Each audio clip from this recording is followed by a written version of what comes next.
Hello everyone, my name is Protesilaos, also known as Prot. In this presentation, I want to talk to you in philosophical terms about how we are perceived in interpersonal relations, what other people think about us, and how their thoughts may differ from our actuality. We want to learn more about this possible disconnect and figure out how we may cope with the relevant challenges. As you can tell from the title I have chosen, which is The Presumptive Idol of You, I will elaborate on presumptions and how our self is perceived in light of them. This entry expands on some of the themes I have covered in other recent presentations. I list here the most relevant for your convenience. However, you do not need to check those in advance, to check those before watching this or reading this to understand what I am about to tell you. This is a standalone publication.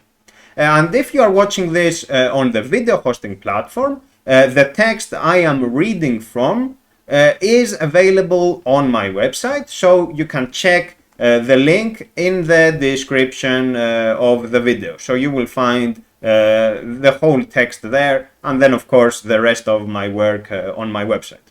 So let me show you what the contents are, and then we can start the substantive points. So we have what are idols, then misunderstanding an idol, the relativity of idols, how we are made into idols, we do not control narratives, the invisible person, the invisible and lonely person, and then some concluding remarks about the right attitude of honesty. So let me expand those headings, and let's get started with the first section. What are idols? The word idol is derived from Greek, from the word idolo. It refers to a representation or image of something. An idol is a simulacrum of a certain presence, a symbol that neatly describes some pattern. Idols necessarily are simplifications.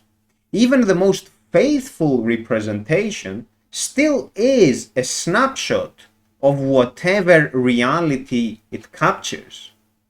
Think, for example, about a photograph that depicts a mountain range. We can see pine trees, goat trails, snowy mountaintops, an eagle flying in the distance, and so on.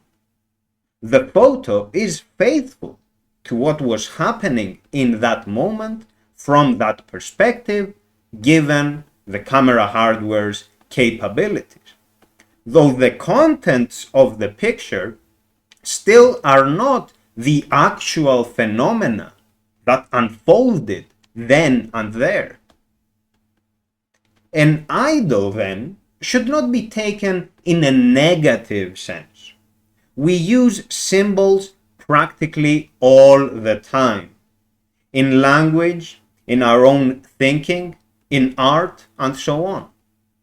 Idols are part of our capacity to discern and subsequently abstract patterns from the totality of all presences, all experiences, all stimuli. Idol became a smear term that was and is employed by intolerant fanatics. Think, for example, about the words idolater and idolatry. What kind of negative emotions do they evoke? They speak of a person who worships falsehoods. These negative connotations are implicitly self-righteous because they suggest that the non-idolaters are the ones who know the truth and are perhaps justified to carry out certain acts of intolerance. I don't use idol in this strictly negative way. For me, the term has the original meaning of an image, a representation, a simulacrum, or a symbol. This is how I will be using it throughout this presentation. Misunderstanding an idol. Next section. While faithful idols serve as good approximations of what they symbolize, we often have to deal with idols that do not correspond to the underlying reality they depict. Sorry about that. Consider, in simple terms, that a filter is applied to the camera. It tints everything towards the blue side of the color spectrum. Suddenly, all we see in the picture is bluish, though in actuality, we cannot see all this blue. There is no blue. It is a distortion produced by the filter and thus captured in the photograph, else idol of the scene. Suppose now that someone who does not know anything about the contents of the image has to learn about them through the image. That is the only source of relevant information they have. They will then be justified in thinking that everything in those scenes is indeed blue. The point is that idols have the capacity to distort reality. Imagine a classical Greek statue. It is an idol of Athena, the goddess of wisdom. Please remember how I use the term idol. There is one person who goes to embrace the statue in the hope of gaining wisdom. That person misunderstands what the representation is, as well as what wisdom is. They think that the marble is wise and that touching it will somehow transfer that quality of wisdom to the person. It won't happen. Whereas another fellow sees the same sculpture and recognizes in it an artistic genius, a cultural trope, a historical artifact that might give us insight into an ancient civilization, and so on. It is the same statue, though it is perceived in profoundly different ways. We thus realize how symbolism is subjective. It does not have an intrinsic meaning that is impossible to misidentify. Next section, the relativity of idols. Symbols can have a mostly objective meaning, or at least an underlying objectivity to them. For example, when a photograph is a realistic depiction of a given scene, though an agreed upon meaning is also possible through culture or some kind of institutional arrangement, such as a state edict or a convention between people. Think about flags, any flag you want. It has a certain pattern and uses some colors. In one context, the flag is perceived as normal and expected. In another context, it is treated as a sign of protest or pride. In a third scenario, it is taken as a matter of aggression or insensitivity. It still is the same pattern and the same arrangement of colors and shapes, but the meaning is a function of who interprets the prevailing conditions and relevant factors in their interplay. Notice how an idol has narratives associated with it. When considered holistically, so the idol and its narratives, the idol means so much more than what it represents. It is a bundle of actual and potential meanings. Those narratives are beyond the control of any given person. For example, the artist who produced the sculpture of Athena cannot dictate how others will perceive of that work of art. The artist cannot even determine that others will treat the statue as a work of art. There is a possibility that someone sees it as the embodiment of wisdom, or another as some kind of offense against their own values. The gist is that the meaning of idols is intersubjective and specific to the context. It is relative even when we can all agree to some objective qualities of it. We can all tell, for example, that Athena's statue is made out of stone. But whether we like what we see or not is open to debate. And we could even debate if we are indeed seeing the same thing, but that's another discussion. The representation remains subject to interpretation. That's the gist of it. Next section. How we are made into idols. We. To idolize is to produce a representation out of a certain presence. We tend to use idolize in the sense of worship, though I am here employing the term in its literal meaning. So, to make an idol, else a symbol, else a simulacrum. We produce an idol out of who we are when we behave in a manner that conforms with expectations. We project an image. We want to look in a certain way and to be treated accordingly.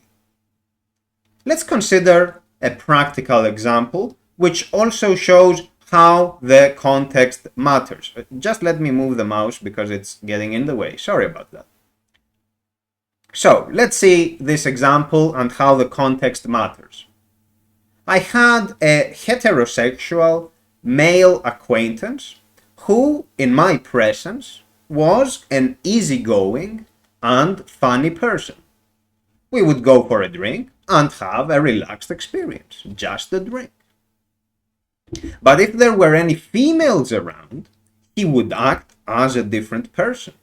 No more jokes, none of that cool attitude. He wanted to look assertive and dominant. He would even change his favorite beverage for something more so-called manly.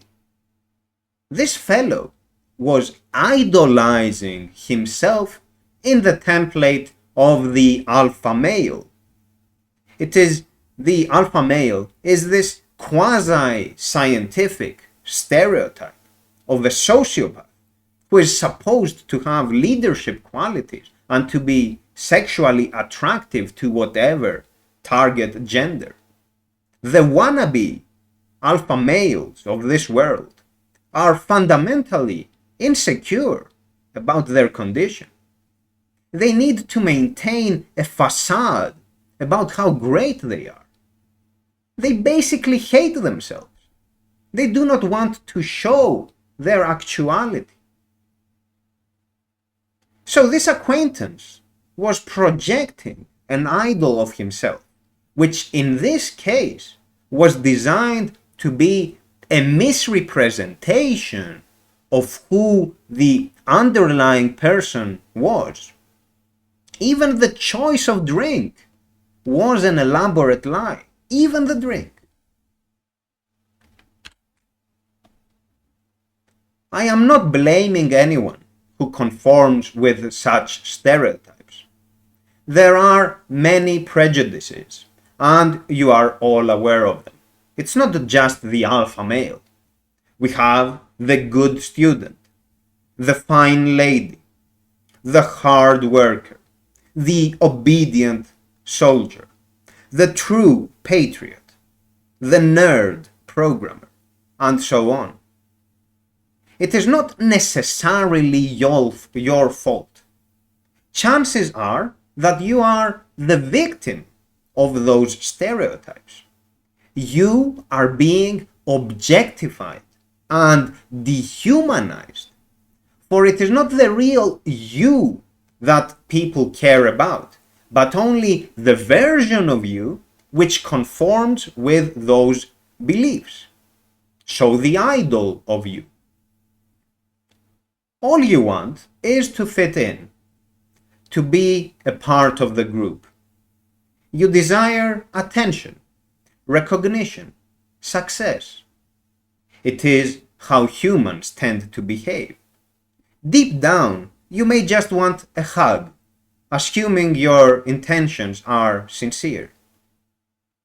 At any rate, what I am saying here is that there is a mechanism in effect by which a person is turned into a representation of the underlying human being. This acquaintance of mine was one type of character with me and another person altogether when in the midst of women. Why was he doing that? Because he was a coward and a fool. He did not want to challenge the status quo, to question the propriety of those roles. He was not prepared to assume agency in earnest because he didn't know who he really was. He had not yet discovered himself.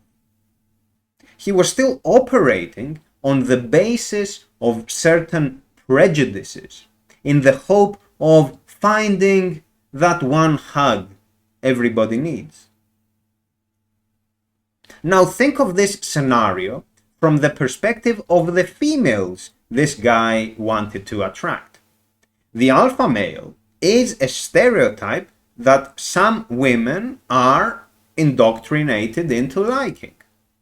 Suppose then that my acquaintance did not behave like a macho man and was instead funny and relaxed. He would still be dehumanized in the eyes of those women who dismiss anyone not in conformance with the alpha male idol. Perhaps they would think of him as childish or as a weakling, a beta male. Ooh. You know how these things work. Next section. We do not control narratives. The point, then, is the same as with all idols. They are relative. There is an interpretive aspect to them. We are not in control of the narratives, and we cannot determine how other people will think of us or whatever other phenomenon for that matter.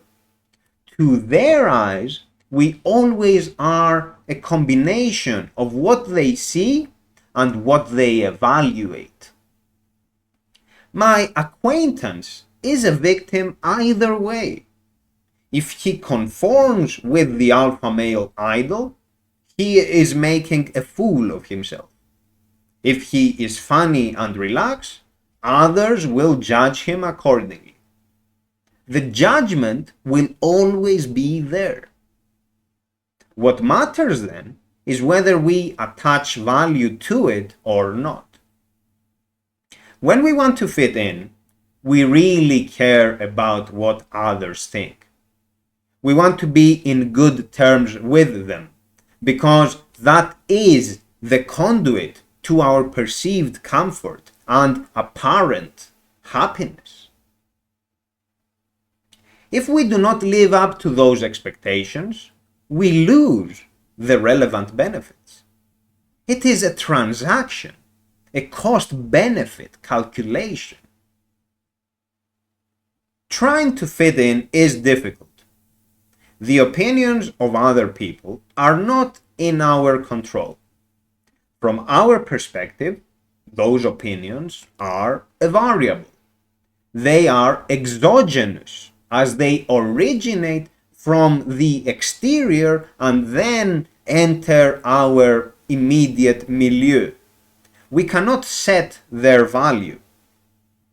As such, when we always try to conform with the norms, we subject ourselves to the vicissitudes of public opinion, to the ups and downs, the sudden changes. Now, a certain view finds currency. In the past, there was a different view. In the future, it may be something else altogether.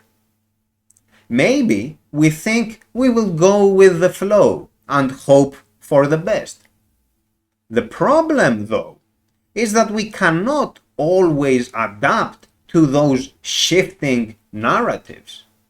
There are cases where we will not fit in and will stand out as misfits, as failures in some regard, even when we are not openly criticized or attacked for it. Let me tell you about views that we cannot just adapt to on the spot. I walk a lot with my dog, more than 2 hours per day. People see me and they recognize me. Sometimes one will try to talk with me. They are curious to learn a few things. It's common as this wider region has small, sparsely populated villages. Everyone wants to know who the members of their community are, which is okay. So what do they ask? It is always personal, like, where is your wife? And how many kids do you have? I am not exaggerating. A stranger sees me walking towards a mountain trail, hits the brakes on their vehicle, and tries to confirm what they are already assuming as true. Of course I have a wife. Of course I have kids. Plural, mind you. Lots of them. Not just one. In case it is not obvious, I am being sarcastic. The answer to those questions is negative. Though notice what the expectations are. These questions start from a certain position. They take some things for granted. If we have the wrong attitude, we will feel disturbed by those intrusive questions. We may describe them as insensitive, but merely giving them a name does not make us any less prone to their effects. With the wrong attitude, when we do eventually get those types of questions, they will make us feel inadequate, unfulfilled, manqué. We will start thinking that their tacit judgments are correct and internalize the view that we are flawed in some major way. We may then experience self-denial, which culminates in self-hatred. Our selfhood will revolve around those ideas. all because of the wrong attitude, of giving too much importance to them. We cannot afford to be upset about thoughts people have, because then we will suffer every time someone holds an inaccurate view. We will be annoyed, though still powerless to stop it.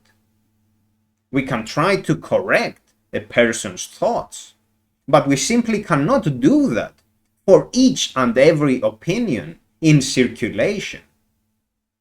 We must ultimately admit that we are not in control.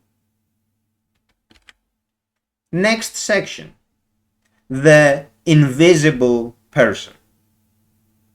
The examples I have already provided show that at least a part of ourself and our subjectivity is not actually ours. It belongs to the minds of other people.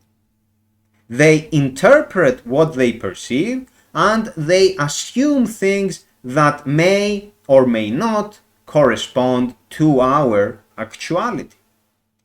Even when these assumptions are wrong, those folks still substantiate our personhood in their thoughts. They still substantiate it in the way they want. For example, the local resident who asks me about wife and kids already considers me husband and father, respectively. To their mind, this is an integral part of who I am. Extend this to all facets of our selfhood, to everything that is a characteristic of us, either through its presence or absence, whether it is or isn't, and the manner in which it is or isn't defines us. The fundamental constraint we have of not controlling the narratives has a flip side. Some parts of ourself become inscrutable to others. They are inaccessible to them. This is because they already believe in certain ideas which obscure whatever we could otherwise exhibit. Our reality then can easily go unnoticed. The more presumptuous people are, the more elusive our actuality is for them. They live with the presumptive idol of ourself, and they treat us on the basis of that representation. If we add together all the presumptions that others have about us, then we are already starting from a position of undoing beliefs and asking people to learn things from scratch. In essence, our truth is invisible to them, and we must make an even greater effort to reveal what we can. This effort, though, cannot be one-sided.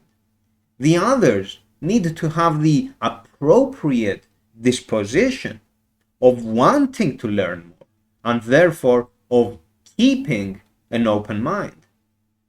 This is not always a given. As such, any unilateral, one-sided measures will prove futile. Let's consider a scenario so that I don't speak in abstract terms. There is this person who is very attractive. Everybody has a crush on them. This person is judged on the basis of their appearance. Yes, good looks have their advantages, which I do not need to elaborate here, as you all know about them. Though what about the disadvantages? This super attractive person is also invisible because everyone's opinions revolve around the surface level features. It's all about appearances. One's looks, then, can produce this paradoxical phenomenon where they capture the attention of others while simultaneously rendering the underlying person obscure. There is no consideration about what that human being is like beyond appearances. It's just a pretty face or whatever. Every view follows from there. And the same for appearances in general. While they are all about visuals, they actually conceal things behind layers upon layers of presumptions and biases. Imagine that this fabled beauty of my example here is actually not interested in all this attention. They would like some quietude. They cannot simply be relaxed and do how they feel, as everyone treats them inhumanely, as nothing but a pretty face, as something that is not a fully fledged human being. They are an object of admiration or desire. Emphasis on object. The real person can suffer greatly from the presumptive idol of their self. I mention beauty to show how these things work. Our culture places a disproportionate value on appearances. We are conditioned to think that good looks, however defined, are a blessing. Nothing bad can come out of them. In truth, they can be a curse, not because there is anything wrong with one's appearance. It simply is due to how we do not control the narratives. Others will make judgments, and we will be at the receiving end of them, either we like it or not. Continuing with this theme, you may have heard the term catcalling. It describes the act of verbal harassment and sexually suggestive comments that are made in public towards another person. Females usually are the targets of such catcalling. Imagine this. A female walks down the street and random strangers call them names, whistle at them, make intrusive or even threatening comments, and so on. You know exactly what I am talking about. Did this female ask for any of this? Or are others being presumptuous and are perhaps feeling entitled to acquire certain things? This too is a case where the presumptive idol comes to the fore to haunt the person. Not because the person wants. They are not by themselves in control of the narratives. You see how this works? It is not just about some weird philosopher in the mountains who gets asked about his 10 kids while walking along goat trails. Everyone is subject to prejudice, to inane expectations, unsettling standards, inconsiderate beliefs. The gist is that the real person is lost in all this cacophony.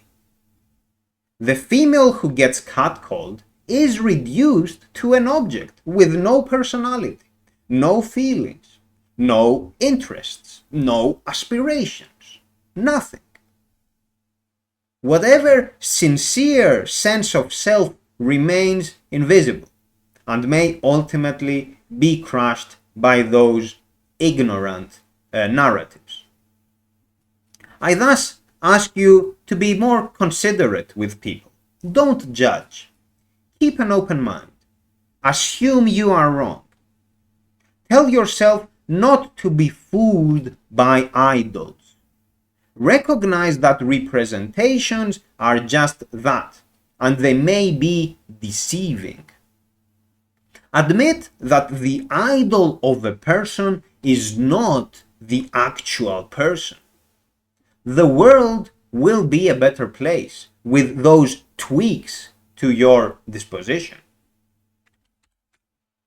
Next section, the invisible and lonely person. Let me now tell you about loneliness. We have already discussed how appearances obscure whatever underlying sense of self. They turn the person into an idol. But it doesn't stop there. One can remain invisible even when others do not judge them on the basis of their looks. This can be due to one's status, for instance. The good soldier is just obedient and basically a killing machine or fodder for the cannons. The army, the nation, the homeland, or whatever impersonal agency may be invoked, does not care about who the soldier is. It does not want to know whether the person has emotions, talents, or whatever else. Within the confines of this narrative, the good soldier is not a human. It's an instrument in the hands of the establishment, the means to an ulterior end, a pawn in the stratagems of a political elite. Again, we have the same mechanics at play. Expectations condition how people behave and how they are treated.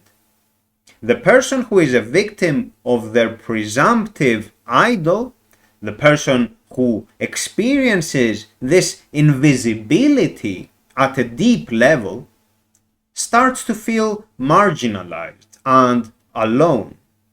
Not because they hate society or that they are awkward and too shy about it. No. They may be perfectly happy to be around people. They are simply forced to the side by inconsiderate beliefs that beget intolerance, inflexible standards that deny diversity, and inane stereotypes that twist the minds of people. Loneliness is not the same as isolation. One can feel alone in the vicinity of others, or even, especially when they are with other people. Consider my case. I don't get any attention for my devilish good looks or for my ugliness. People do talk to me though, but they still do not know who I am. I am not hiding anything. It's just that they are not looking for what I can provide. Here is how it goes. They start a conversation with me. I go along with the flow. At some point, I will mention something that is conceptual and does not revolve around my private life or whatever. It is just a topic that you don't normally get in small talk. What I want to do is to tell the person about who I am. I am amiable and would like to be friends with that person. But the who I am is a problem, as it does not correspond to what the other person is expecting. When your actuality contradicts expectations, others will tend to take a step back. In my case, this means that they change the subject of the discussion. It is as if they are running out of oxygen, they are suffocating all of a sudden and need to catch a breath. They do not engage with what I tell them about. Not because I use difficult words or allude to some niche concept that no one has ever heard of. I never do that. I might be talking about normal stuff like responsible handling of dogs in our neighborhood, for instance. Yet the way I do it requires thoughtfulness. Thoughtfulness that others are not used to. It's not that they are not smart, but they suddenly feel unsettled. They belittle themselves as they worry I might judge them, or that they may say something stupid and I will point it out. I get this a lot with emails as well. People will message me and have an introduction which goes along the lines of asking me to forgive their ostensible ignorance and stupidity. Please don't do that. I don't know things and don't pass judgment. The reason I say that you can call me prot, the reason I do this in all the videos, is to keep things simple and make you feel comfortable. I am as relaxed and stress-free as it gets. Still, the reality is that people do not always believe in themselves. They have deep-seated fears that something terrible will happen if they dare speak their mind in earnest and reveal their true colors. So they don't do it. They remain at the surface level, where things are thought to be safe. For me, however, this results in loneliness. Every face-to-face exchange I have must be limited to generic chit-chat that never goes anywhere.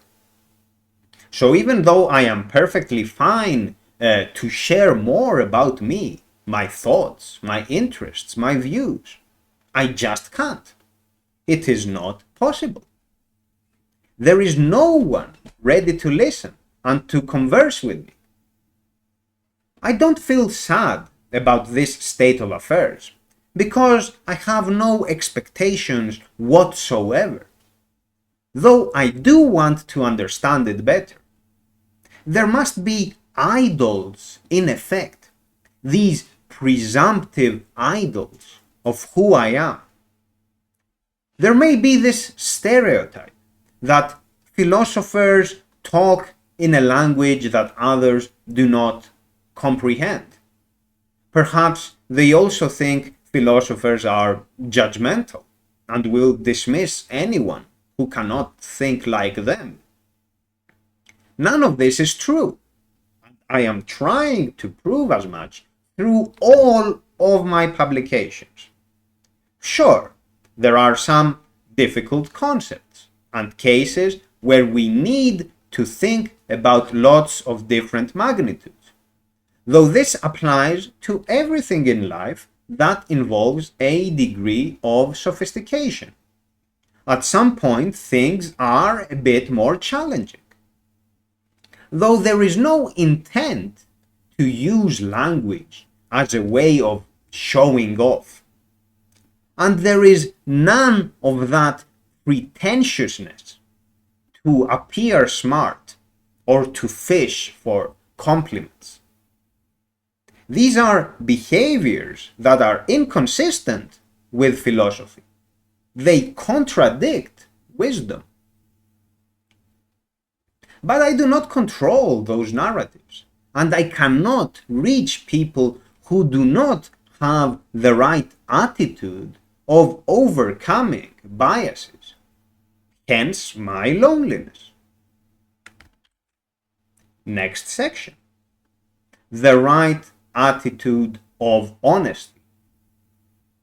Let's return to some of the previous examples and I will tie everything together with what I just explained about loneliness.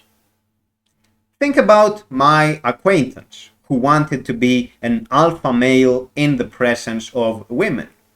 In truth, he was being prejudiced about what a woman even is and what this imaginary figure wants.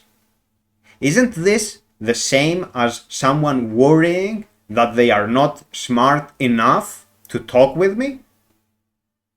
Consider once more that person who is too beautiful and who has to suffer the consequences of appearing attractive to everybody else. That person is, as I explained, a victim of the prevailing narratives. There is a presumptive idol of self made out of their appearance, and this idol takes on a life of its own. That person can feel lonely as well. Though, change the parameters a bit. Suppose you talk to your crush, to this uniquely attractive person. Is your behavior the same as with everybody else? If not, why not? Perhaps because you have also made an idol out of your crush. You have a representation in your mind which your imagination has molded in certain ways. For as long as you are not aware of this process of idolization, you are not really searching for the fully fledged human being that is concealed behind all those simulacra, all those idols. Extend this principle. Imagine that what you are doing by misunderstanding your crush is what everybody does. You then realize how harsh this reality is on that person. Loneliness comes from being misunderstood and misjudged. How exactly we are treated does not really matter for the disconnect to happen. The mismatch between our actuality and what the current views about us are keeps us in stasis, in a condition that we cannot really escape from. There is a balancing act to be made between the competing priorities of expressing ourselves in full or perfectly aligning our conduct with social norms. Where that balance is depends on the individual and on the prevailing conditions. We are fighting an uphill battle where we constantly need to dispel presumptuous views. Though as they keep occurring, we realize that we are powerless to stop them. We cannot disentangle ourselves from all those associations that are made about our idol. We are essentially trapped in a situation where we are condemned to never share who we really are. No one is prepared for that eventuality, or so it seems. Can we fix this? How do we remove the pressure of conformity with all those standards and expectations? It's not going to be easy. We have to acknowledge that this is an interpersonal phenomenon. Whatever change has to come about through concerted action. It cannot be done unilaterally because no single party owns and controls the narrative. Unless then we can join some kind of movement for raising awareness or for enacting the requisite reforms, we really cannot do anything to change what people think. We must then learn to live with the reality of no control and be honest about our case. Honesty is not the same as those exhortations parents tell their kids about not lying. It primarily is an inward-looking attitude of recognizing how we operate in evolving states of affairs. For example, can you admit to yourself that you are idolizing your crush? Are you prepared to face whatever truth may be hiding behind this little lie of yours? Honesty involves awareness of one's condition. It must be conducted consistently in a spirit of dubitativeness and inquisitiveness. In other words, it remains open-minded. It does not stay at the level of performances, at that initial stage of not telling lies. Instead, it has the rigor and concomitant resolve to delve into the specifics and to examine the underpinnings or triggers of relevant phenomena. Honesty consists in discipline. There isn't a supreme authority, some boss, for instance, that tells you how things ought to be done and compels you into action. There is none of that. In one's private sphere, honesty can only reveal what the person is willing to discover and what is rendered perceptible by this very willingness to discover. It is entirely possible for someone to be formally honest, in the sense of not telling any lies, yet still withhold some aspect of the truth from their self. This happens, for instance, by never exiting one's comfort zone. The person always does what has worked for them and never questions their behavioral patterns and sense of self that is derived therefrom. As such, their experience is conditioned by their comfort zone. In turn, the feedback from those actions is proof of the comfort zone's presumed significance. Too much comfort may be the sign of complacency, else a pernicious delusion. To be honest in this disciplined and consistent fashion, one must ultimately be prepared to disturb their own truths. We must check and double check that whatever presumptive idol of self we have created is not distorting reality, our reality. Just remember those photographs with the blue filter. There is no blue. It's an added effect. I am being schematic with the photographs to cut the long story short. We want to focus on our disposition, how we approach things. On the one hand, we cannot afford to have this cult of personality where we think we are perfect and everybody else is a fool. On the other hand, we cannot simply presume that others know better and what they say about us must be true. There has to be a balance, hence the significance of being dubitative, of questioning things, and inquisitive, of searching for things. Through life experiences, we learn that what we once took for granted is now revealed to have been ephemeral and coincidental. Maybe you grew up as a cool, popular kid. You moved countries and suddenly no one thinks of you as cool anymore. What you once believed to be a part of you was but an illusion of ownership.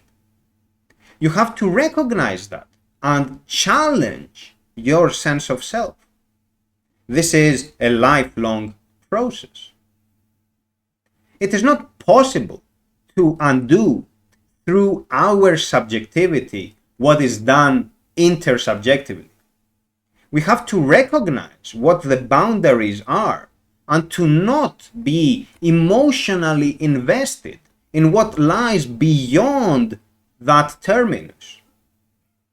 Much like my loneliness in this place, there is nothing I can do to change the innocuous, albeit presumptuous, attitudes of people.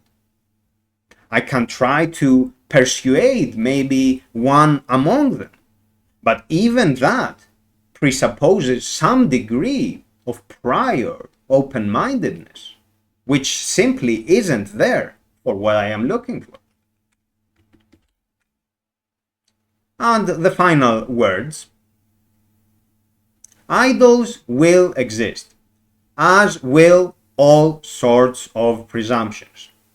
The key, insofar as one's subjectivity is concerned, is to maintain the right attitude of patience and honesty. We eventually learn to remain aloof and observe phenomena in third-person view, just as with my case here. Though we cannot stop there, intersubjectivity necessarily brings in matters of culture and politics. If we believe that all those idols are harming lots of people, we need to think about collective action. We do not exist in some bubble of subjectivity where we simply disconnect from the views of others and find solace in our aloofness. There are situations where such a state is not possible. Consider again the example with catcalling. Can I really tell the victim that they will philosophize and suddenly all abuse and harassment will disappear? No, that's nonsense.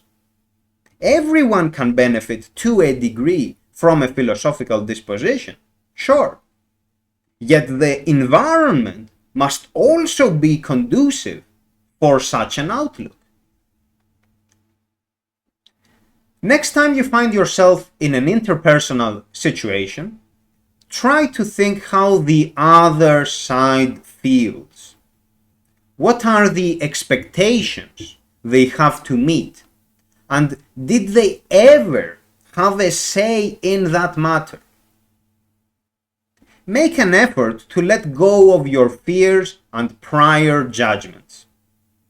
People will always be invisible to those who are not ready to see. It takes a lot of courage to be honest and to give the other person a chance to reveal their humanity. So yes, please heed those words. That's all for today, folks. Thank you very much for your attention. Take it easy, and as I said, the text of this presentation will be available on my website. If you are watching this on the video hosting platform, the link to my website to this specific publication will be available in the description. So that's all from my side. Thank you very much for your attention. Goodbye, folks.